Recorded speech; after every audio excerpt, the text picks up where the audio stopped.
уважаемые родители, меня зовут Катюхина Анастасия Викторовна, я врач-педиатр. Сегодня хотела вам рассказать о причинах кашля у ребенка. Часто на прием приходят мамы с жалобами, что ребенок долго и часто кашляет. Прежде всего разберемся с причинами. Откуда может исходить кашель? Может быть, первое и самое частое – это органы дыхания. Это может быть как проявление ОРВИ ребенка, так явление фарингита, ларингита, связанные с переохлаждением. Также может быть с употреблением ребенком часто прохладной и холодной жидкости, которую дети самостоятельно достают из холодильника и бесконтрольно употребляют. Такое тоже очень часто встречается. Другая ситуация – это аллергическая. То есть ребенок страдает либо бронхиальной астмой, либо кашлем аллергическим при контакте с аллергеном, установленным либо неустановленным.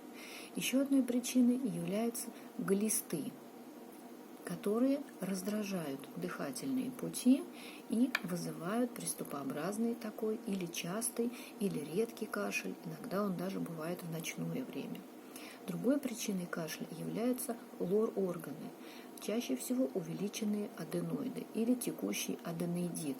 То есть насморка как такового у ребенка нет, но либо с утра после сна, либо в ночное время ребенок кашляет. Кашель бывает разный. Бывает сухой, влажный, приступообразный, совершенно различный.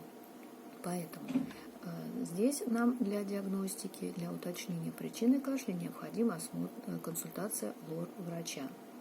То есть слизь с аденоидов стекает по задней стенке глотки, вызывая у ребенка кашель. Другая причина кашля – это желудочно-кишечный тракт.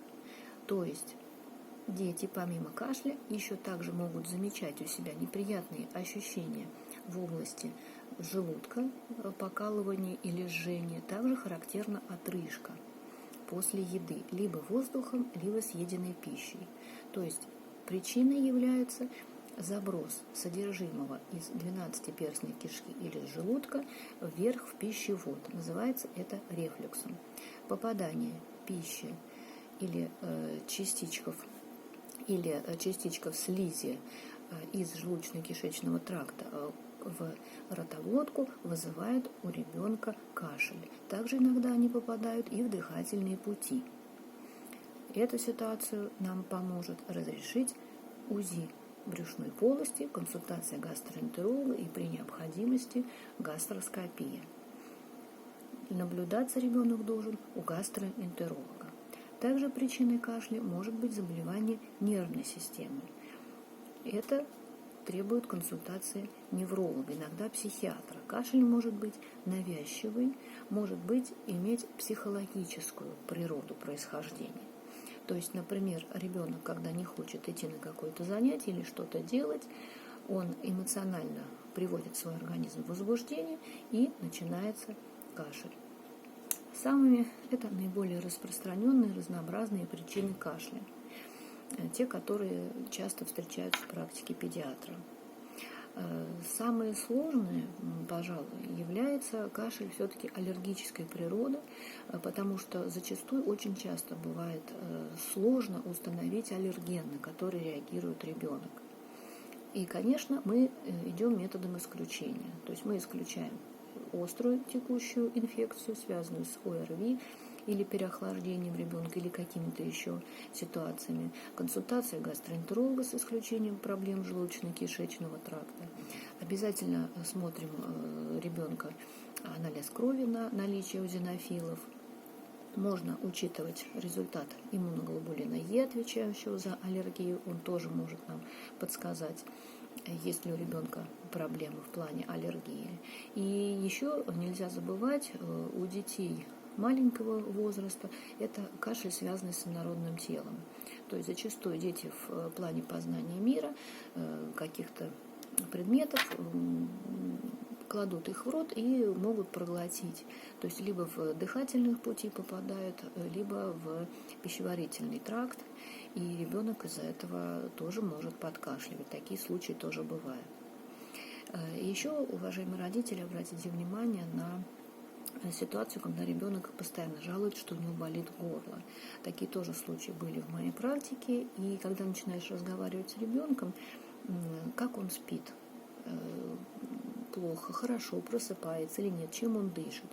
Или у родителей спрашиваешь, храпит ребенок по ночам, сопит ли носом, как у него дышит нос.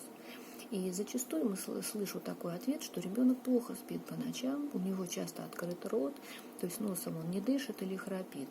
И здесь мы, естественно, понимаем, что ребенок спит или длительное количество времени находится открытым ртом, дышит через рот, соответственно, слизистая у него пересыхает. И это приводит к возникновению болезненных ощущений по утрам слизистой. Потому что если мы не дышим с вами носом, то, во-первых, воздух, попадая в дыхательные пути через рот, естественно, вызывает вот это пересыхание слизистой. А только в носу, проходя через носовые ходы, он, во-первых, увлажняется, во-вторых, согревается.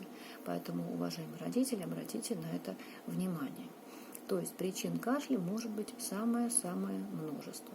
Поэтому если у вас ребенок долго кашляет, кашель причем может быть разный, либо подкашливание редкое, либо наоборот частое сухое, в любом случае нужно обратиться за консультацией к специалисту.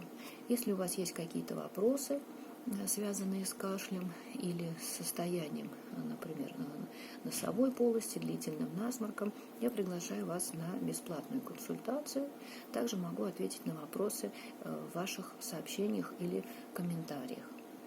Вот. Следующую тему мы обсудим, учитывая ваши пожелания. Спасибо.